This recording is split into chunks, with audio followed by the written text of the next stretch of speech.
Você sabia que 56% dos adolescentes e 80% das crianças no Brasil apresentam algum tipo de maloclusão que necessita de tratamento ortodôntico? Surpreendentemente, nos últimos 10 anos da minha prática clínica na ortodontia, eu percebi que as maloclusões que chegam ao consultório, em 80 a 90% dos casos, seguem padrões muito semelhantes. Nesse vídeo eu vou te mostrar não somente quais são esses padrões em que a maioria dos casos se enquadra, mas as suas origens e mecânicas simples que podem resolver de 80 a 90% dos casos. Então, prepare-se para entender a ortodontia de uma forma muito mais simples e eficiente. Fique até o final. E para você que está iniciando na ortodontia e ainda se sente confuso ou confusa ali de como planejar os casos corretamente, o que é que se deve olhar na documentação ortodôntica, enfim, já que a ortodontia é um mar de informações, realmente confunde para quem está iniciando, eu tenho um guia para iniciantes em ortodontia que fala exclusivamente sobre planejamento. É um guia bem introdutório aí para quem está realmente começando. Tenho certeza que ao final desse guia, que é uma aula, na verdade, bem extensa e bem profunda, você vai sair de lá com uma clareza bem maior para você enxergar aonde que estão os problemas e o que você pode ou não fazer para determinado tipo de caso. Então, clique no link da descrição para saber mais. Bom, então, antes de te falar sobre as más oclusões mais comuns, eu quero te falar o porquê que elas acontecem. Bom, existem principalmente duas causas para as más oclusões. A primeira causa é a causa esquelética, que é o formato do osso, da estrutura óssea de cada pessoa. E temos também as causas dentárias, que são problemas que dizem respeito não à estrutura óssea, mas aos dentes em si, que são causas dentoalveolares. Vamos iniciar aqui falando das causas esqueléticas. O que é que acontece? Em algumas pessoas, eu vou explicar o porquê que isso ocorre, tá? Mas em algumas pessoas, a maxila, na região superior, ela se desenvolve num ritmo diferente da mandíbula. Vamos dizer que a maxila, a região superior, ela cresceu mais para a região anterior, ela se projetou mais. Então, o que acontece? A gente tem um dente que vai acompanhar o crescimento da maxila e a mandíbula, os dentes inferiores ficaram lá atrás. E aí, o que acontece? Nós vamos ter o que nós chamamos aqui de overjet, mas não devido a questões dentárias, mas devido a uma diferença no crescimento da região superior e da região inferior. Isso vai fazer com que os dentes superiores, eles lingualizem, eles fiquem, como a gente chama, compensados, O próprio organismo tenta compensar essa diferença. E aí os dentes vão ficar em inclinações que não deveriam. Aí, como consequência, a gente vai ter uma série de problemas, mastigatórios, estéticos, funcionais, enfim. Isso precisa ser corrigido. E por que essas desarmonias esqueléticas acontecem? Bom, até um tempo atrás, antigamente, acreditava-se que o crescimento esquelético ele era uma consequência direta da genética. A pessoa tem uma genética e ela vai desenvolver aquilo e pronto, aquele formato de rosto, aquela posição das arcadas. Mas o que é interessante observar? Se a gente pegar achados da antiguidade, existem muitos estudos que mostram fósseis antigos, de civilizações mais antigas, enfim, os dentes eram muito melhores posicionados, a prevalência das más oclusões era muito mais rara. Então, o que pode explicar? Será que só a genética vai explicar o crescimento dos ossos? Foi aí que, em 1969, um pesquisador chamado Mohs ele desenvolveu a teoria da matriz funcional de Mohs, onde ele fala que existe o componente genético, que ele é importante, mas existe também um componente funcional, que é o quê? São os estímulos que são dados para esses ossos no período de crescimento ósseo, nos picos de crescimento esquelético. E nos seres humanos, esses picos acontecem entre 6 e 12 anos, e é o primeiro surto, tá? Varia um pouco para meninos e para meninas. E nós temos o segundo surto de crescimento dos 12 aos 16 anos, que aí também varia de acordo com o gênero, mas em média é esse período. E aí o que acontece? Às vezes, durante esse período, a pessoa, de repente, ela tinha um nariz muito entupido. Eu vou só dar um exemplo para você entender. Ela tinha um nariz muito entupido e ela respirava muito pela boca. Tinha uma rinite, tinha uma sinusite ali na primeira infância. O que acontece? O nosso palato, ele tem esse formato arredondado porque é justamente o formato da língua ficando ali no céu da boca. No momento que a pessoa tem o nariz entupido e precisa respirar pela boca, essa língua precisa abaixar, para o ar entrar. E aí essa língua não vai estar no céu da boca, dando esse formato arredondado do palato, vamos dizer assim. E aí nós temos uma pessoa que vai crescendo cada vez mais com a maxila atrésica, menor e menor e menor. Isso vai gerar uma deformidade esquelética. Com a maxila atrésica, nós temos menos espaço para os dentes erupcionarem, os dentes vão erupcionando todos apinhados, nós temos um problema de mordida aberta também. Uma série de problemas simplesmente pelo fato dos estímulos durante essa fase da primeira infância, terem sido errados. Então, é justamente nisso que se baseia a teoria da matriz funcional de Mosse. Então, da mesma forma que pode-se haver estímulos negativos, nós também podemos diagnosticar nessa fase problemas de função, né, de posicionamento da língua, da mastigação, e corrigir isso com aparelhos ortopédicos funcionais, que aí é um ramo da ortodontia, que é a ortopedia funcional dos maxilares, que vai posicionar essa língua no local correto, dando o estímulo correto para a maxila se desenvolver normalmente, e aí a gente interrompe esse processo e evita essa deformidade esquelética na fase adulta, através dos aparelhos ortopédicos funcionais. Nós temos também as causas dentárias. O que acontece? Aí os problemas já estão nos dentes, né? Nós temos dentes muito grandes, que simplesmente nasceram com tamanho, né, inadequado para a quantidade de espaço que a gente tem na arcada, ou nasceram muito pequenos, erupcionaram muito pequenos. E aí nós temos diversos espaços entre os dentes que nós chamamos de diastemas. Ou então, quando os dentes eles erupcionaram com um tamanho muito grande, nós temos vários dentes apinhados, né? Porque os dentes eles giram para tentar caber naquela arcada que tem um tamanho normal, mas só que o tamanho dos dentes é muito excessivo. Bom, para você entender agora o restante do vídeo, foi muito importante você ter entendido esse começo. Agora que você tem essa base introdutória, vamos dizer assim, vamos explicar, né, as questões das más oclusões uma por uma. Bom, vamos iniciar agora com a mordida aberta. Por que a mordida fica aberta? Né? Existem várias causas, né? Mas eu vou falar de 3 aqui principais. Nós podemos ter a mordida aberta primeiro, devido ao mau posicionamento da língua. Às vezes você tem uma língua que está ali mal posicionada, né? A região anterior, por exemplo, impedindo com que os dentes anteriores encostem. Então, a mordida vai ficar aberta devido ao posicionamento da língua. E aí nós precisamos corrigir o posicionamento da língua. Existem diversos dispositivos dependendo da idade. Existem desde aparelhos ortopédicos funcionais até esporões linguais, que são pequenos dispositivos que são colados na parte lingual dos dentes para não deixar essa língua ir para a região anterior. Toda vez que a língua for para a região anterior, ela vai ser espetada, vamos dizer assim, e voltar para trás, né? Então, isso vai tirar, né, a língua dessa região anterior, fazendo com que os dentes corrijam naturalmente. Nós podemos ter uma mordida aberta também devido a um padrão excessivamente vertical de crescimento, né? Quando nós temos bases ósseas, né, superiores e inferiores, que cresceram de uma forma a abrir, como se fosse uma tesoura abrindo, né? Um padrão excessivamente vertical. Isso vai fazer com que a mordida abra aqui na região anterior.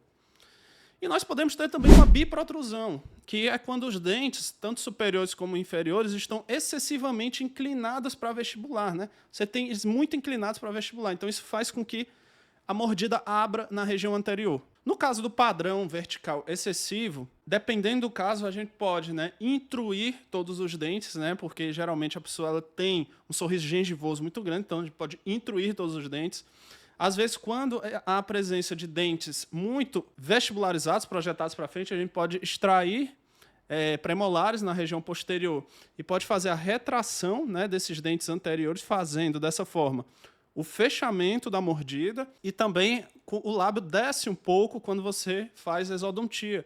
Então, isso corrige, dependendo do grau, isso pode corrigir até mesmo o sorriso gengivoso. Vamos agora falar da mordida profunda, que também é bastante comum. Por que a mordida fica profunda? Porque os dentes anteriores, eles deveriam ter um contato, né, que é o normal, só que por algum motivo, ou o superior está muito à frente, né, geralmente é isso que acontece, né, os dentes superiores estão muito à frente, não há esse contato, e aí os dentes tendem a entrar em contato, e aí eles vão fechando assim, e aí você fica com uma mordida que aprofunda na frente. Bom, existe uma série de mecânicas para corrigir esses casos, mas o que geralmente a gente observa na mordida profunda é que nós temos uma curva de Spee invertida, que acontece justamente devido à falta de contato na região anterior, né? Como não há esse contato, o que acontece? Geralmente, o arco inferior sobe na região anterior para tentar o contato, e aí a gente fica com a região anterior mais alta do que a região posterior, fazendo com que a curva de Spee fique invertida.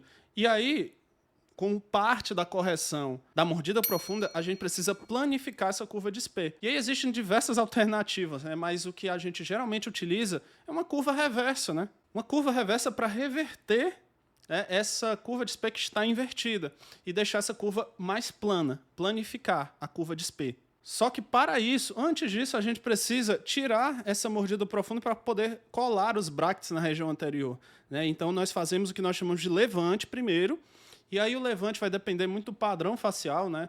É preciso que você veja se o paciente tem um padrão de face curta ou um padrão de face longa. Para paciente de face curta, a gente recomenda colocar levantes, batentes na região anterior, porque assim você consegue extruir a região posterior. Isso vai também suavizar, ajudar a suavizar um pouco esse padrão de face curta, né? Aumentando a dimensão vertical. Isso vai levantar a mordida, fazer com que você consiga montar os brackets na região inferior e assim planificar as curvas. E aí nas outras fases, né, talvez seja preciso elásticos, enfim, aí você vai dar segmento com as outras fases, mas nessa altura, né, os dentes posteriores já extruíram e você já pode, depois de alguns meses, remover esses batentes da região anterior e prosseguir, né, o tratamento normalmente. Agora, é importante lembrar que para utilizar esses batentes na região anterior é preciso que você esteja com fios mais espessos na região superior, pelo menos aí um fio 17, um fio 19 por 25. Bom, outro problema muito comum é a linha média desviada, né, que é quando você tem o centro dos dentes, né, o centro dos dentes, tanto superior como inferior,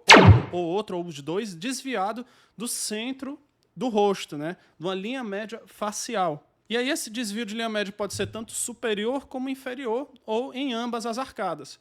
Quando esse desvio acontece na região inferior, não é sempre, mas é muito comum a gente observar que quando acontece na região inferior é devido a uma perda de um molar de um lado só. Às vezes a pessoa perdeu um molar há muito tempo, né, de um lado só, e aí a região inferior migrou para o lado onde esse dente foi perdido. Essa é uma das causas mais comuns pelas quais o desvio acontece na região inferior. E quando isso acontece, a gente o que tem que fazer geralmente é abrir o espaço que foi perdido e corrigir essa linha média. Ou pode ser abrindo esse espaço com molas ou então utilizando elásticos de classe 2 só de um lado. Aí precisamos avaliar qual seria a melhor mecânica. Já na região superior pode acontecer também devido a uma perda de um molar de um lado só. Mas o que a gente vê que é mais comum acontecer é devido à migração que aconteceu durante a fase de erupção dos dentes, né? Os dentes migraram mais, os dentes superiores migraram mais para um lado ou mais para o outro. E aí, nesses casos, a gente deve distalizar a região que está mais mesializada, né? Pode ser esse quadrante ou pode ser o quadrante oposto, enfim, distalizar essa região através de quê? Ou mini implantes, distalizando, ou através de extrações de um dente de um lado só, de um premolar de um lado só e fazendo essa distalização. Então, na maioria dos casos, a linha média acontece com essa dinâmica que eu descrevi aqui. Mordida cruzada. Agora é uma outra má oclusão que acontece bastante também. É muito comum a gente ver, né, dentes ocluindo, que na verdade as cúspides vestibulares devem ocluir anteriormente às cúspides vestibulares inferiores, e não o contrário.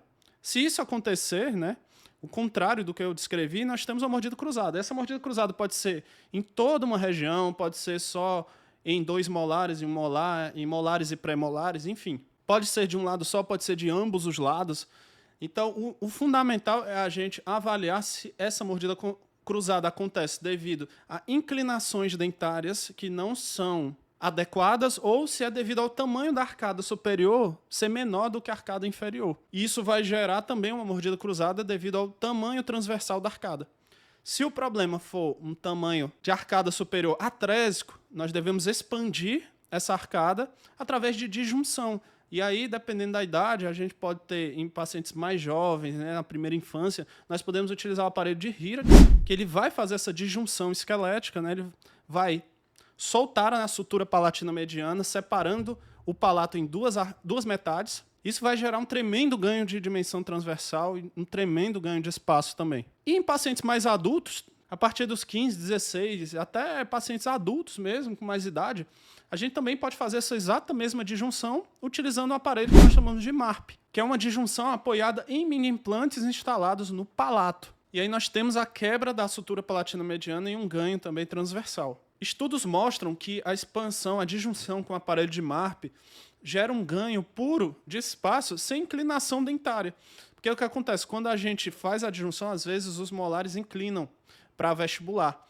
E no aparelho MARP, os estudos mostram que existe um ganho puramente de espaço, sem inclinações dentárias. Agora, existem casos que a mordida cruzada acontece por inclinação dentária inadequada. Então, nós precisamos levantar esses dentes, utilizar um levante do lado oposto e utilizar um elástico que vai descruzar esses dentes, vamos dizer assim. Às vezes é um molar só, às vezes são até mais dentes. Agora, o importante é diagnosticar se a mordida está cruzada devido a fatores dentários ou esqueléticos. E agora nós temos a classe 2. O que acontece? A classe 2 acontece, né, o padrão 2 acontece quando nós temos os dentes superiores projetados na região anterior. Essa projeção pode ser tanto porque a arcada superior foi muito para anterior, ou porque a mandíbula, né, porque a maxila cresceu demais, ou porque a mandíbula cresceu de menos, né, a mandíbula não crescer. E aí nós devemos ter atenção porque em casos em pacientes adultos que a mandíbula não cresceu, a mandíbula está muito, muito recuada, existe uma grande chance de esse paciente precisar de uma cirurgia ortognática, porque na fase adulta a gente não consegue mais estimular o crescimento dessa mandíbula, porque o período de crescimento já passou. Agora, quando a gente não tem uma mandíbula assim tão recuada, nós temos um overjet não tão grande assim, vamos dizer, de uns 4 milímetros, e a gente tem margem para projetar esses incisivos inferiores para anterior, nós podemos utilizar elásticos de classe 2, que vão ter um efeito muito maior na arcada inferior, projetando esses incisivos inferiores. Agora, quando o problema está na arcada superior, nós precisamos retrair a arcada superior. E aí nós precisamos de espaço na região posterior, que a gente obtém ou extraindo premolares de ambos os lados e fazendo essa retração superior, ou distalizando, né? Distalizando esses molares para a região dos terceiros molares, distalizando os segundos molares para a região dos terceiros molares, obtendo espaço na região posterior e aí fazendo essa correção anterior. Então, na classe 2 é importantíssimo diagnosticar, em primeiro lugar, aonde que está o problema, se está na arcada superior ou na arcada inferior, porque o tratamento vai ser diferente de acordo aonde está o problema. Agora vamos à classe 3, né? A classe 3 já é um pouco mais delicada, porque quando nós temos uma classe 3, nós precisamos da mesma forma que eu falei na classe 2, a gente precisa identificar se o problema está na região superior ou na região inferior. Se a gente tem uma classe 3 por muito excesso de mandíbula, uma mandíbula que cresceu excessivamente para frente, nós já temos uma mordida cruzada já, região inferior, e essa mandíbula cresceu demais, infelizmente, na ortodontia não existe um mecanismo que vai conseguir corrigir, né, nesses casos. A gente precisa fazer uma cirurgia ortognática para trazer essa mandíbula para a região posterior. Existem casos que essa mandíbula está um pouco mais para a região anterior, mas não é tão excessivo assim. A gente consegue fazer o que chamamos de compensação, né? Trazer esses dentes superiores para frente e esses dentes inferiores para posterior e fazer essa compensação.